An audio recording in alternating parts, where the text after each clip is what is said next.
बहुत पुराने समय की बात है। किसी गांव में महेश और सुरेश नाम के दो भाई रहा करते थे। किस्मत की बात है कि बड़ा भाई महेश एक अच्छी नौकरी करता था और वो एक अमीर आदमी था। वो अपनी पत्नी ममता के साथ रहता था। वहीं दूसरी तरफ छोटा भाई सुरेश गरीब था।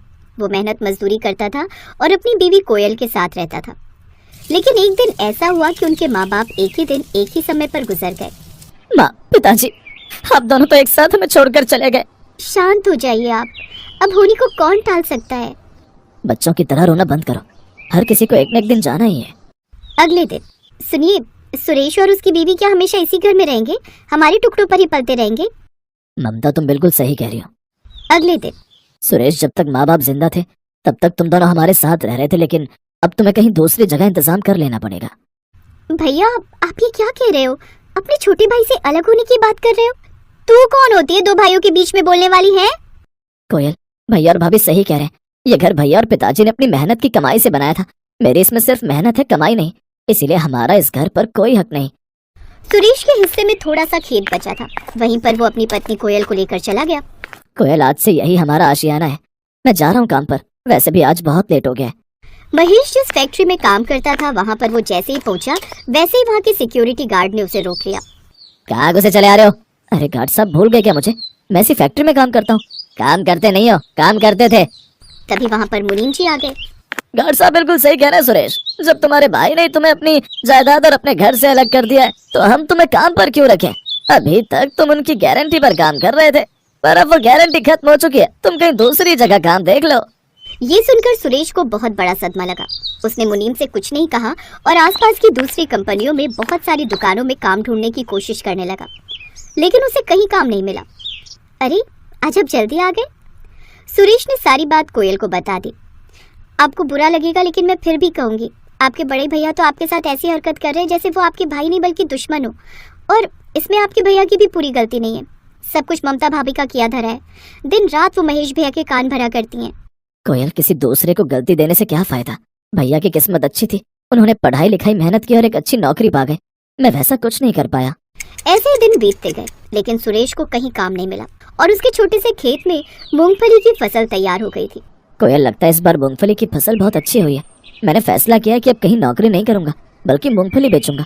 मूंगफली की पट्टी बनाकर बेचूंगा और साथ ही साथ एक छोटी सी चाय की दुकान भी खोल लूंगा। हाँ, ये सबसे अच्छा तरीका है। अगले दिन कोयल और सुरेश मिलकर अपने खेत की खुदाई करने लगे। तभी वहाँ पर चुपके से ममता आ गई और दूर से खड़ी होकर उनकी हालत पर हंस रही थी। अच्छा हुआ कि हमने इन्हें घर से बाहर निकाल दिया वरना इनकी गरीबी देख देख कर हम भी एक दिन गरीब हो जाते सुरेश और कोयल खुदाई कर ही रहे थे कि तभी अचानक खेत के अंदर से एक जादुई मूंगफली निकली और देखते ही देखते उसका आकार बड़ा हो गया। ये क्या निकला इस खेत से? इतनी बड़ी मूंगफली तो मैंने आज तक नहीं देखी। तभी अचानक उस मूंगफली से एक आवाज आने लगी। मैं एक जादुई मूंगफली हूँ। तुम दोनों की मेहनत और आपस में असीम प्रेम की वजह से मैं तुम दोनों से बहुत प्रसन्न हूँ। इस मूंगफली का तेल निकालकर अपनी रसोई घर में भगवान के सामने दिया जला देना। तुम्हारा रसोई घर सोने का बन जाएगा। इतना बोलकर वो मूंगफली जमीन पर गिर गई। कोयल, हमने आज तक किसी के साथ ना ही गलत किया है ना ही किसी के बारे में गलत सोचा है। शायद हमें उसी का फल मिला है। चलो इस मूंगफली का तेल निकालते हैं और फिर भगवान के सामने दिया जला देते हैं। देखते हैं सच होता है या नहीं। ये अनपढ़ और गरीब लोग भी ना किसी की भी बात मान लेते हैं। जादू वादू कुछ नहीं होता। ये लोग भिखारी थे और भिखारी रहेंगे। इतना कहकर ममता वहाँ से चली गई। इधर अब सुरेश ने उस मूंगफली का तेल निकाला और रात में उसी तेल से भगवान के सामने दिया जला दिया। और जब सुबह दोनों सोकर उठे तो उनकी रसोई सोने की बन चुकी थी। सुरेश, ये तो कमाल हो गया। हमारे रसोई घर में रखी हर एक चीज सोने की हो गई। अब सारी तकलीफें दूर हो जाएंगी और अब हम बहुत बड़ा ढाबा भी खोल सकते हैं। एक अच्छा घर भी बनवा सकते हैं। हाँ कोयल, तुमने बिल्कुल सही कहा। अगले दिन ही उस रसोई घर में रखे 2-3 सोने के चम्मच सुरेश ने बेच दिए और जो भी पैसा मिला उससे उसने सबसे पहले तो एक अच्छी सी दुकान खोली और फिर धीरे धीरे घर भी बनवाने लगा। ये सब जब उसके भाई और भाभी ने देखा तो दंग रह गए। ममता, इन लोगों को अचानक दौलत कहाँ से मिल गई? कहीं वो मूंगफली वाली बात सच तो नहीं हो गई? महेश, चलो ना इनके घर चलते हैं। बाद में बताती हूँ ये सब हुआ कैसे। महेश और ममता सुरेश के घर पहुंच गए। आओ भैया भाभी, कैसे हैं आप लोग? हमें घर से निकालने के बाद आप तो हमें भूल ही गए। सुरेश, तू तो जानता ही है कि मैं तेरी तरह फ्री तो रहता नहीं हूँ। इधर से गुजर रहा था, तेरा घर देखा तो चला आया। कोयल, तुम्हारी रसोई घर से पीली पीली रोशनी आ रही है। क्या मैं तुम्हारा रसोई घर देख लूं जाकर? हाँ हाँ भाभी, क्यों नहीं, आपकी रसोई है, जाकर देख लीजिए। ममता उसके रसोई घर में जैसे ही गई, नजारा देखकर दंग रह गई, क्योंकि पूरा रसोई घर सोने का था। उस रसोई में रखे हुए सारे बर्तन, यहाँ तक कि पानी भी, सब कुछ सोने का ही था। तभी उसकी नजर वहां गई जहां पर मूंगफली के तेल का दिया जल रहा था। लगता है यही वो तेल है जिसकी वजह से इसकी रसोई सोने की बन गई। थोड़ा सा तेल मैं चुरा लेती हूँ। ममता पहले से ही अपने साथ एक प्लास्टिक की डिब्बी लेकर गई थी, जिसमें उसने मूंगफली का तेल चुरा लिया और फिर अपने घर वापस आ गई। फिर ममता ने सारी बात महेश को बता दी। मुझे तो नहीं लगता कि ऐसा कुछ हुआ होगा, लेकिन अगर तुम्हें लगता है तो जाओ, तुम भी अपने रसोई घर में मूंगफली का तेल के दिया जला कर देखो।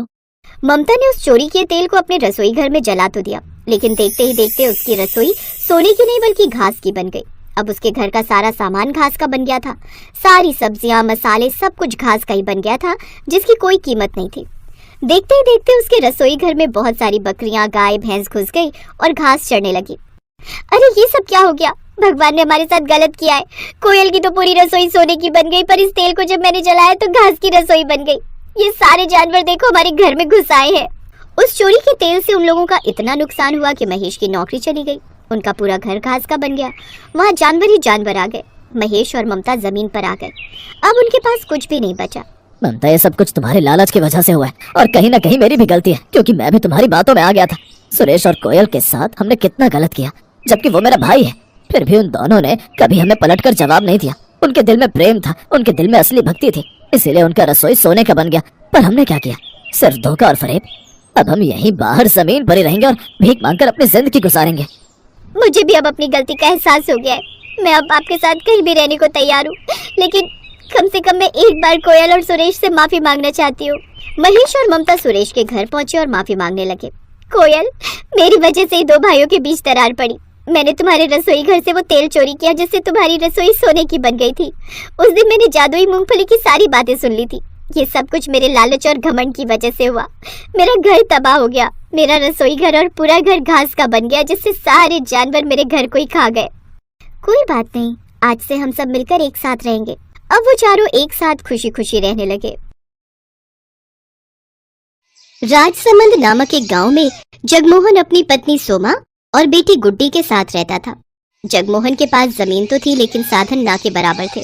कुछ समय पहले उसके पास बैल थे, लेकिन घर के हालात बिगड़ने के कारण उसने उन्हें बेच दिया। उनकी हालत बहुत ही दयनीय स्थिति में थी। घर के हालात देख उसकी पत्नी सोमा ने उससे कहा, मेरी बात मान लीजिए जी, मुझे ठाकुर के यहाँ काम करने दीजिए। साफ सफाई और घर के काम ही तो करने हैं। क्या फर्क पड़ जाएगा अगर मैं वहाँ जाकर काम कर दूं?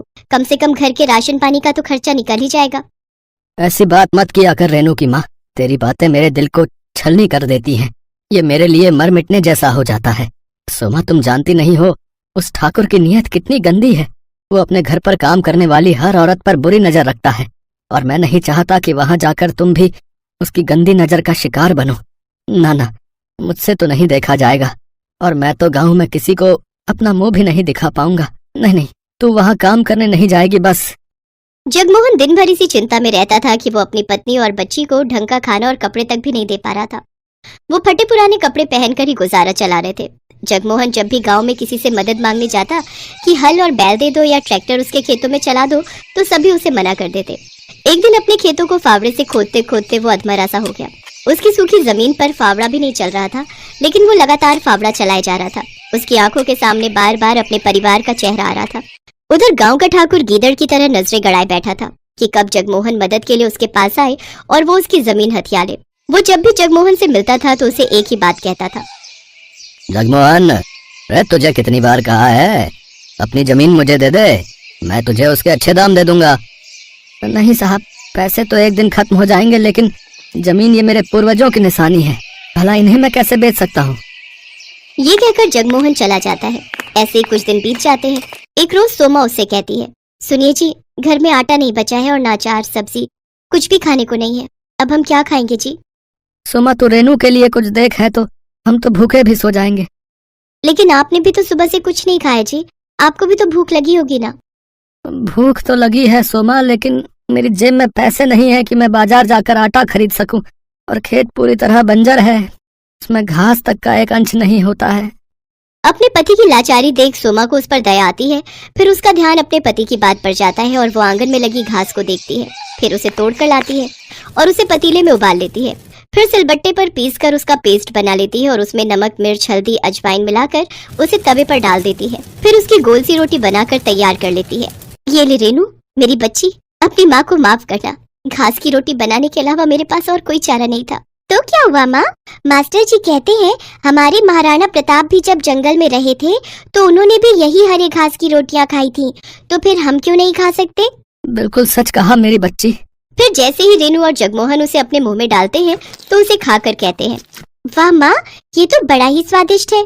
हाँ सुमा, ये तो लाजवाब है। की आंखों से आंसू बहने लगते हैं। मैं जानती हूँ ये इतने अच्छी नहीं है, आप दोनों बस मेरा मन रखने के लिए कह रहे हैं।